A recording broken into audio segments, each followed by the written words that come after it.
Good morning, all of you. Today we will start a new chapter, direct and inverse variation. Direct and inverse variation में क्या है exactly?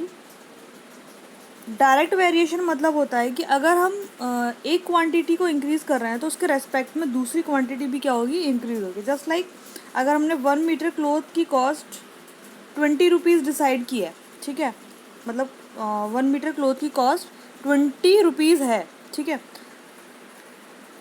तो 2 metre cloth की cost भी क्या होगी, 40 रुपीज़. यानी कि अगर हमने क्लॉथ की लेंथ को इंक्रीज़ किया है तो उसके रुपीज़ भी क्या हुए हैं, इंक्रीज़ हुए हैं. ठीक है, मतलब अगर हम एक क्वांटिटी को बढ़ाएंगे तो उसके रेस्पेक्ट में दूसरी क्वांटिटी भी क्या होगी, इंक्रीज़ हो जाएगी. ये होता है डायरेक्ट प्रोपोर्शन. इन्वर्स प्रोपोर्शन होता है कि अगर हम एक चीज़ इंक्रीज़ कर रहे हैं तो दूसरी चीज़ क्या हो जाए, डिक्रीज़ हो जाए. वो है आपका इन्वर्स प्रोपोर्शन. तो हम पहले सिर्फ डायरेक्ट वेरिएशन समझते हैं. इन्वर्स वेरिएशन सेकंड एक्सरसाइज से रिलेटेड है, तो वो हम बाद में समझेंगे. ठीक है, तो पहले डायरेक्ट प्रोपोर्शन देखते हैं. इधर देखो, इंट्रोडक्शन में बताया हुआ है वही डायरेक्ट प्रोपोर्शन क्या है, रेशियो. जैसे मैंने बताया 1 मीटर क्लॉथ की कॉस्ट कितनी है, 20 रुपीज़ है. ठीक है, तो इन दोनों का रेशियो कितना हो जाएगा, 1/20.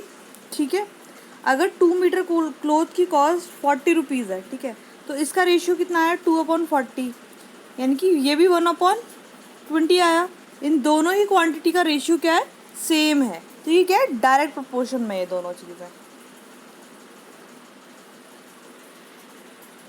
प्रोपोर्शन, यही डायरेक्ट वेरिएशन को हम प्रोपोर्शन में लिखते हैं. जस्ट लाइक 1 मीटर क्लॉथ की कॉस्ट कितनी होगी, 20.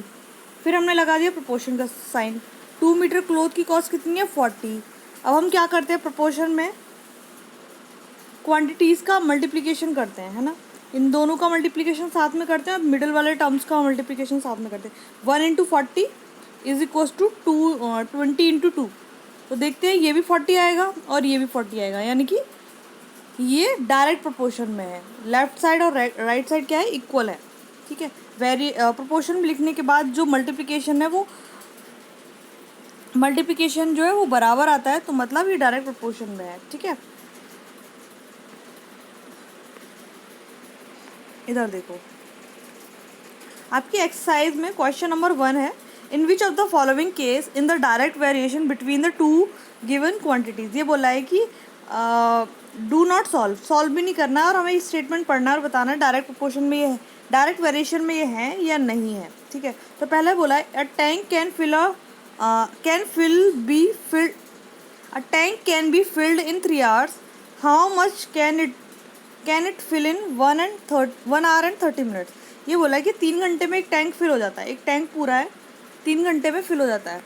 तो 1 hour 30 minutes यानी कि 3 घंटे का आधा, उसमें कितना टैंक फिल होगा. ऑफकोर्स आधा टैंक फिल हो जाएगा. ये तो पूरा फिल हो रहा है 3 घंटे में, तो आधा टैंक कितने में फिल होगा, 1 hour 30 minutes में. ठीक है, तो ये क्या डायरेक्ट वेरिएशन में है, यस ये तो है. योर हाइट एंड वेट, इसका कोई प्रोपोर्शन नहीं है. किसी की हाइट कुछ होती है, वेट कुछ होता है, और किसी की हाइट ज़्यादा होती है तो वेट कम होता है, कुछ भी हो सकता है. ये डायरेक्ट वेरिएशन में नहीं है. ठीक है, क्लॉथ वाज परचेजिंग एट ₹60 पर मीटर, मतलब 1 मीटर की कॉस्ट कितनी है, 6 rupees. How much will 90 metre of cloth cost. ये हो सकता है क्योंकि 1 मीटर क्लॉथ की कॉस्ट कितनी है, 6 रुपीज़. तो 90 मीटर क्लॉथ की कॉस्ट कितनी होगी, 6 × 90. ठीक है, ये डायरेक्ट वेरिएशन में, क्योंकि हम क्लॉथ की लेंथ बढ़ा रहे हैं तो उसकी प्राइस भी इंक्रीज हो रही है. ठीक है, हाँ 20 worker finish a job in 20 days. ठीक है, in how many days 40 worker finish work. देखो, अगर हम किसी काम को अकेले करेंगे तो हमें ज़्यादा टाइम लगेगा. यानी कि अगर हम 10 days में कर रहे हैं, ठीक है, अगर हमारे पास 2 लोग हैं तो वही काम हमारा 5 days में हो जाएगा. ठीक है, तो ये डायरेक्ट वेरिएशन में नहीं है, क्योंकि हमने मैन इंक्रीज़ की तो डेज़ क्या हुए, कम हो गए. तो ये डायरेक्ट नहीं, इन्वर्स वेरिएशन हो गया. ठीक है, तो ये वाला नहीं है आपका, डी वाला नो. क्वेश्चन नंबर 2 में वेरीफाई करना है. If verify whether the following represent direct variation और not. If they vary directly find the constant variation. बताना है कि ये जो टेबल है ये डायरेक्ट वेरिएशन में है या नहीं है. पहले तो देखो ये 1/6 है, तो सबका रेशियो 1/6 आना चाहिए, ये जो पीछे लिखे हुआ है, ठीक है। तो 2/12 को अगर हम सॉल्व करें तो ये भी 1/6 आएगा, 2 1 2, 2 6 12, ठीक है।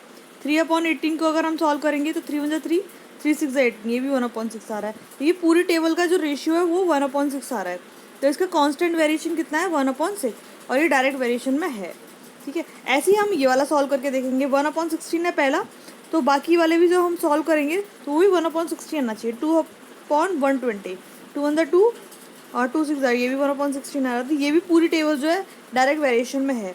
सी वाली नहीं है, ये वाली आप चेक करेंगे 0.5/0.2, ठीक है। पॉइंट से पॉइंट हट जाएगा तो 5/2 आ रहा है, ठीक है। पहला 5/2 है, फिर 2.0/18, ठीक है। पॉइंट से पॉइंट काटेंगे तो 20/18 आएगा। हम काटते हैं 10 और ये 9, 10/9 आ रहा है, तो ये तो नहीं हो रहा है, ठीक है। तो ये वाला डायरेक्ट वेरिएशन में नहीं है। अब हमारे पास ये टेबल गिवन है। Question number 3, find fill in the blanks in the following table by the suitable number if x and y varies directly. Direct variation है इस टेबल में, और इसमें बताना है कि जो फिल इन द ब्लैंक्स दिए हुए हैं, ब्लैंक्स, उनमें नंबर क्या आएंगे। तो देखो उधर 2/3 इज इक्वल्स टू 4 यहाँ पर कुछ नहीं है ना, तो x लिख लेंगे, ठीक है। इसमें कुछ नहीं है तो वहाँ पर क्या करेंगे, हम x लिख लेंगे। तो 2/3 इज इक्वल्स टू 4/x। अब क्या करेंगे, हम क्रॉस मल्टीप्लिकेशन से इसको सॉल्व कर लेंगे। 2 × 3, 2 × x is equals to 4 × 3, 2 divide में आ जाएगा, ठीक है। 2 डिवाइड में जाएगा 4 × 3/2, 2 से 4 कटेगा तो 6 आंसर आएगी। x की वैल्यू कितनी आएगी 6, ठीक है। तो इस तरह से हम सारी बाकी टेबल भी फिल कर लेंगे पूरी, ये वाली टेबल भी फिल हो जाएगी और ये वाली टेबल भी। यहाँ डेसिमल में दिया है कोई दिक्कत नहीं है, मिक्स्ड में दिया है तो फ्रैक्शन में कन्वर्ट कर लेंगे, सॉल्व कर लेंगे, ये हो जाएगा, ठीक है। क्वेश्चन नंबर 4 देखो, a piece of a furniture cost 1250, ठीक है। How much would 30 pieces of furniture cost, मतलब एक फर्नीचर के पीस की कॉस्ट कितनी है 1250.50, ठीक है। तो हमें 30 फर्नीचर्स की कॉस्ट बतानी है, तो 30 का मल्टीप्लाई कर देंगे इसमें, है ना। इधर देखो, यहाँ पे क्या किया, एक फर्नीचर की कॉस्ट ये है, तो हमने क्या किया 13 का मल्टीप्लाई कर दिया इसमें। इधर question number 5, if 30 kg of rice cost 180, find the cost of 100 kg, यानी 1 कुंटल का कॉस्ट निकालना है। तो क्या करेंगे, 1 kg की कॉस्ट निकाल लेते हैं, cost of 1 kg of rice, ठीक है, और फिर 100 kg का मल्टीप्लिकेशन कर देंगे। वेरिएशन से करना है, डायरेक्ट वेरिएशन से करना है, तो हम इसको इस तरह से कर सकते थे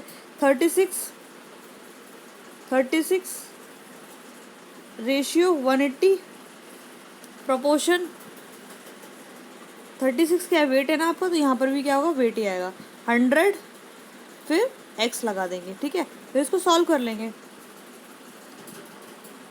क्वेश्चन नंबर 5, क्वेश्चन नंबर 6 में बोला है if the weight of 5 boxes का वेट ये है, तो weight of the 9 such boxes, तो ये भी इसी तरह से होगा, एक बॉक्स का वेट निकाल लेंगे फिर उसको सॉल्व कर लेंगे। Question number 7, a car can travel 204 kilometre in 3.6 litre of petrol, how much distance will it cover on 27.2 litre of petrol. ये बताना है कि कितना डिस्टेंस कवर होगा 27.2 लीटर ऑफ पेट्रोल में।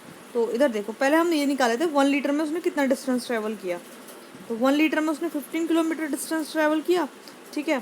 तो अब हम मल्टीप्लाई कर देंगे 15 का, सॉरी, और 27.2 लीटर ऑफ पेट्रोल का, ये पता चल गया 408 किलोमीटर उसने ट्रैवल किया, ठीक है। तो ये थी आपकी एक्सरसाइज, क्वेश्चन नंबर 7 तक हमने डन किया है। क्वेश्चन नंबर 7, क्वेश्चन नंबर 8, 9, 10, 11, 12, 13, 14, 15, 16 ये रिमेनिंग है आपके, ये हम आगे वाली वीडियो में करेंगे, ठीक है। Thank you students.